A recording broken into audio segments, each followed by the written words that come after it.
y atendiendo a la cultura musulmana es un factor inquebrantable que asegura la comisión de delitos. Por tanto, ese tipo de afirmaciones que se repiten constantemente nos llevan a que lo que se está persiguiendo es a las personas. ¿Y por qué decimos esto? ¿Qué ejemplos hay en el atestado que nos den cuenta de esto?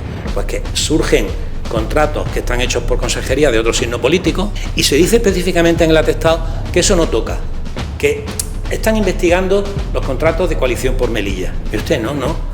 Lo que hay que investigar son si los contratos son legales o son ilegales, no si son de coalición por Melilla. Y mire usted, si hay uno ilegal que es del PP o es del PSOE, ese no lo vamos a investigar porque no toca. Eso no es así.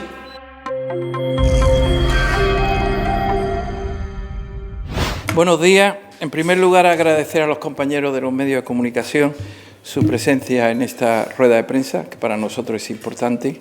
Segundo, motivar la rueda de prensa, que no es otra que comunicar por parte del partido la primera expresión de defensa a lo que para nosotros ha sido una agresión importante en lo que creemos de vulneración de derechos fundamentales, y obviamente la primera expresión va a ser, o ha sido ya, la presentación de una querella.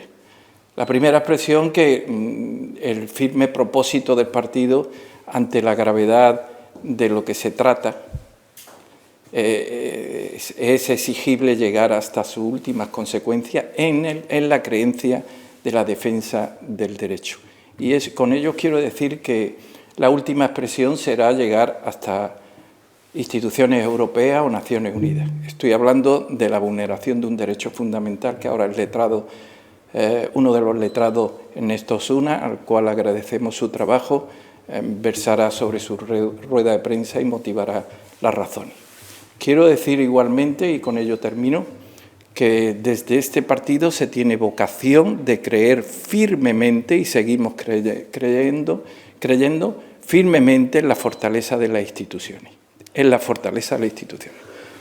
paréntesis, me estoy refiriendo a las instituciones del Estado que obviamente deben velar, proteger, fiscalizar toda actuación que pudiera quebrantar la fortaleza del derecho. Y la segunda cuestión es que obviamente creemos firmemente, porque tenemos necesidad de ello, entre otras razones, en la fortaleza del derecho. Y sin más, presentar a nuestro compañero Ernesto Osuna y agradecer su defensa, que obviamente nos satisface en la labor profesional. Gracias. Bueno, muchas gracias a todos por vuestra presencia y vuestra atención. Y, en definitiva, mi misión aquí un poco es explicar el contenido de esa querella que acaba de anunciar Mustafa, que es una querella presentada el 21 de octubre pasado por un presunto delito de odio derivado de las expresiones y la actitud que revela el atestado que dio lugar a las diligencias previas que se siguen en el Juzgado de Instrucción número 2 de Melilla por la macrocausa en virtud de la cual se detuvo y se ordenó prisión provisional para determinadas personas que afortunadamente ya están en libertad. La querella se interpone contra el inspector jefe de la UDEF de Melilla y contra las personas dentro de la UDEF de Melilla que hayan podido participar en los hechos presuntamente delictivos. Y se habla de un delito de odio por la utilización de expresiones y de un sesgo discriminatorio contra las personas de origen musulmán, de cultura musulmana, las personas que componen Coalición por Melilla y, en definitiva, la persecución de una pertenencia a un grupo cultural, que no es otra cosa. El querellante, por tanto, no es una persona física determinada, sino que es el propio partido, de Coalición por Melilla, y se trata de estudiar por parte de las instituciones del Estado a las que antes se refería Mustafa, en las que evidentemente confiamos y confiamos, lógicamente, en la justicia, que se estudie ese atestado que comienza ya con un nombre que es muy significativo. La operación policial se llama Santiago Rusadir. Evidentemente, la referencia a Santiago es Santiago Matamoros, no estamos hablando de ningún otro Santiago, ¿no? Bueno, hay una referencia de un general, Alfonso 13, 1921, pues le promete, la festividad de Santiago, le promete acabar con una serie de personas y tal. Bueno, de ahí viene el nombre de la operación. Y la operación pues se materializa en un atestado. Voy a poneros un ejemplo porque creo que lo más ilustrativo son los ejemplos. Un ejemplo del atestado en el que, entrecomillado, la frase que voy a leer, que no tiene ni una coma diferente de lo que dice el atestado. El atestado dice que debe destacarse sobremanera el vínculo familiar puesto en evidencia, toda vez que, conforme a las indagaciones practicadas, los vínculos familiares es el primer factor de colaboración de esta organización criminal y, atendiendo a la cultura musulmana, es un factor inquebrantable que asegura la comisión de delitos. Frases como esta, no os voy a cansar, en la denuncia las ponemos de manifiesto, como esta entrecomillada, es decir, sin cambiar ni una coma, y el atestado está lleno de frases de este tipo. O sea, constantemente. Esta frase en concreto viene a raíz de una vigilancia policial, de un seguimiento que se hace de un consejero de la ciudad autónoma al que ven salir de rezar de la mezquita con un primo suyo. Y ese es el motivo de decir que la cultura musulmana es un factor inquebrantable, ese vínculo familiar, para la comisión de delitos. Se habla del uso de la extorsión a trabajadores y empresas en obras en barrios de influencia islámica. Se habla de esbirros procedentes de la cultura criminal de origen musulmán, afincada en el barrio. O sea, esas son las referencias textuales del atestado. Y nosotros lo que queremos poner de manifiesto en esta querella es que volvemos a un derecho penal de autor. O sea, un derecho penal que persigue a las personas y no los hechos, no las conductas. El derecho penal en los países democráticos y en todos los países de la Unión Europea lo que persigue son hechos que son delitos, no personas a las que vamos a vigilar y vamos a buscar a ver si cometen delitos y a ver qué delitos cometen, pero solamente estas personas. ¿Por qué decimos esto? Porque en el propio atestado, aparte de las alusiones constantes a la cultura musulmana, a los vínculos de la cultura de origen musulmán, etcétera, que incluso llegan a contaminar algún auto del propio juzgado, que habla, por ejemplo, de que lo normal es que las personas de ascendencia marroquí también gocen de dicha nacionalidad y tengan pasaporte del país vecino, pudiendo eludir los controles de salida del país mediante la presentación de documentación extranjera, y que la situación geográfica de Melilla entorpece dicho control, puesto que la salida por mar mediante motos acuáticas, o sea, que personas afincadas en Melilla, que además el hecho es más grave todavía porque estamos hablando de ciudadanos españoles, con todo el respeto para los inmigrantes, por supuesto, tanto los que tienen permiso como los que no, etcétera, pero aquí ya no hablamos de eso, aquí estamos hablando de españoles con su carnet de identidad, con su pasaporte, ciudadanos españoles a los que se está tratando diferente por el hecho de que se llame Mohamed en vez de Juan o se llame Rashid en vez de Pedro. Esto a mí me parece que es propio de otra época y de otras culturas. Y esta condición discriminatoria a la que me vengo a referir, entendemos que infringe un derecho fundamental que está consagrado en nuestra Constitución, en el artículo 14, que es el derecho a la igualdad y a la no discriminación.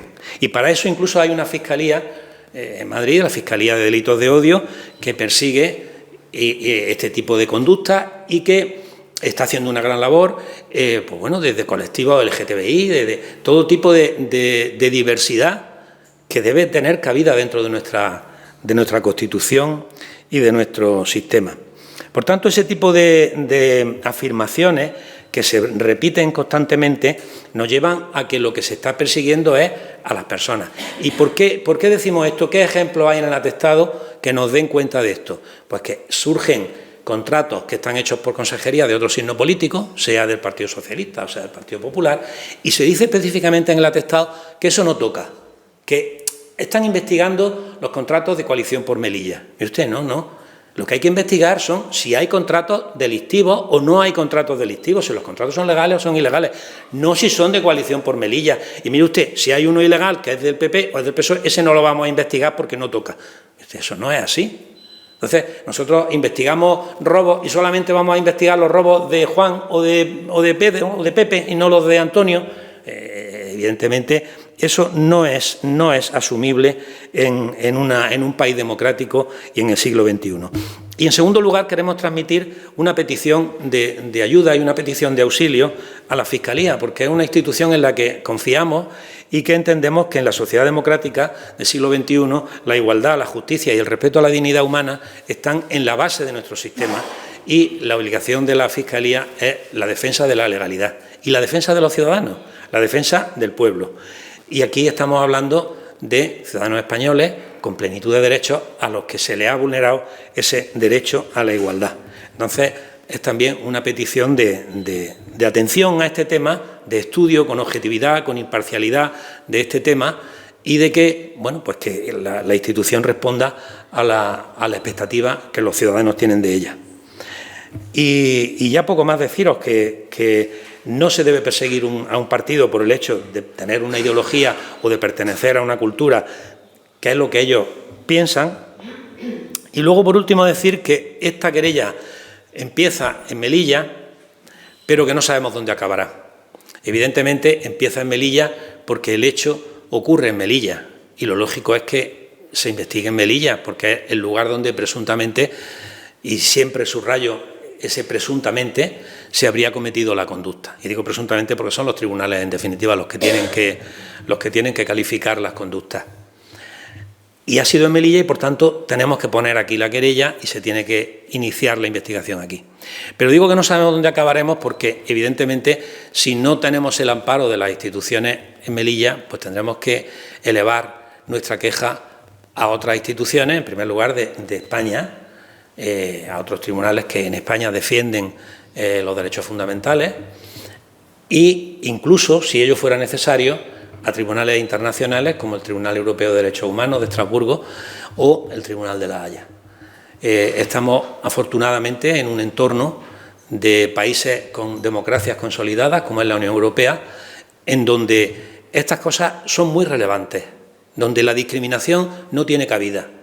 La discriminación por razón de religión, de convicción política, de opción sexual, todo tipo de discriminación no tiene cabida. Entonces, simplemente pedimos esa igualdad. Ahora no vamos a entrar en el fondo de lo que decía la policía, si era delito, si no era delito. Simplemente queremos poner de manifiesto que se ha vulnerado ese principio de igualdad y de no discriminación.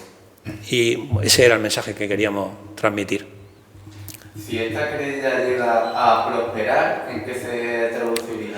Pues se traduciría en que ha habido una vulneración de los derechos fundamentales de los investigados por vulneración del artículo 14 de la Constitución, y que esa investigación, pues al haberse hecho con vulneración de derechos fundamentales, pues tendría que anularse, tendría que ser nula, desde el punto y hora en que se ha hecho atendiendo a criterios no jurídicos, sino discriminatorios y a criterios de pertenencia a una determinada cultura.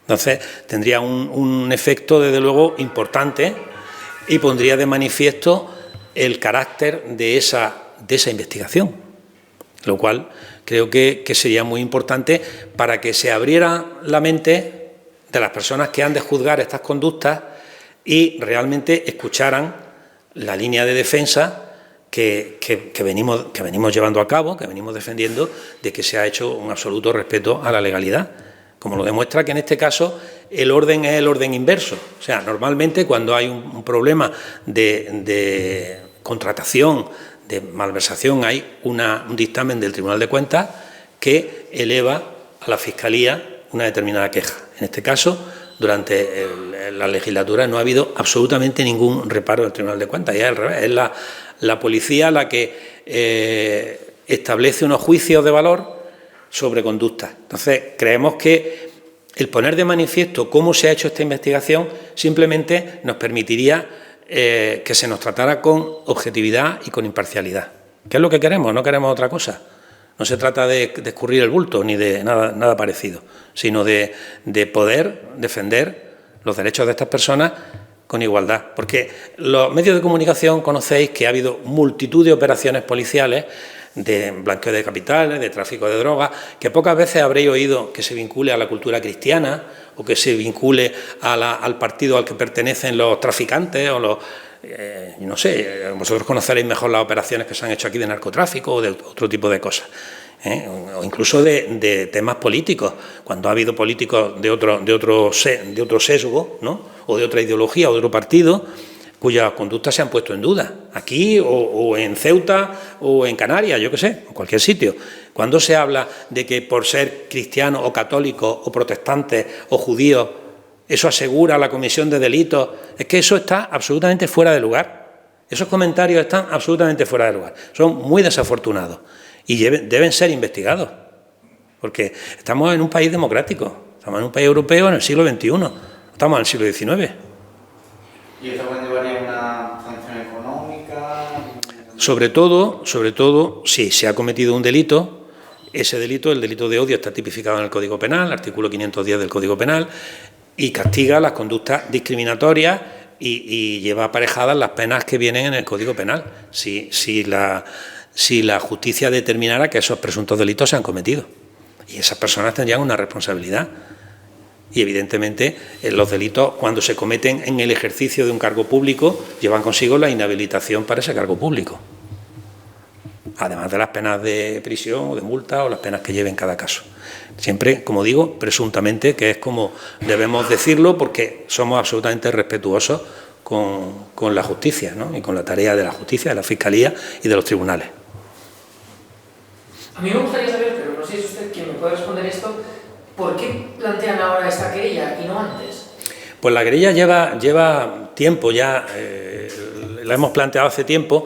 Hemos esperado primero el levantamiento del secreto del sumario, porque no olvidemos que parte del procedimiento, en una decisión que, en fin, no es muy habitual, pues lleva años secreto. Entonces, en un principio nos planteamos, vamos a esperar a que se levante el secreto, a ver qué hay también ahí, porque también puede haber conductas de este tipo en lo que está secreto. Nosotros estamos hablando del atestado que está en la pieza tercera, de esas diligencias previas, pero las piezas que están secretas no sabemos lo que hay. Entonces, un criterio de prudencia era esperar, pero claro, cuando vemos que esto ya se dilata durante años, ¿qué vamos a esperar toda la vida? Evidentemente no, tenemos que poner ya un límite y una defensa de esos derechos.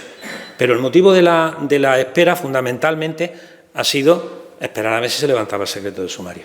O sea, que no hay una dilación de que ahora se nos ha ocurrido ponerla. Esto se piensa desde que tenemos conocimiento de esos contenidos. Desde el minuto 1 estamos pensando en poner esta querella. ¿Eso cuándo fue? Pues eso fue en cuanto tuvimos conocimiento del sumario.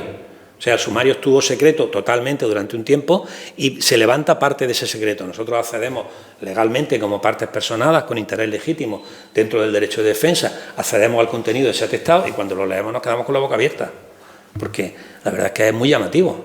Es que imaginaos que esto fuera, hablando de la cultura cristiana o de la cultura judía, parece que es una cosa normal, parece que estamos asumiendo o estamos normalizando expresiones y conductas que no son normales. A mí por lo menos no me parecen normales, a lo mejor porque vengo de la península y vengo de otro entorno, pero yo la verdad que no me parece que esto sea una conducta que se deba normalizar, ¿no? Entonces, cuando nosotros nos enteramos de esto, es cuando pensamos ponerla, pero decimos, bueno, vamos a esperar porque seguro que el secreto se va a levantar enseguida y nos encontramos con que estamos en 2025, finalizando ya 2025 y sigue secreto.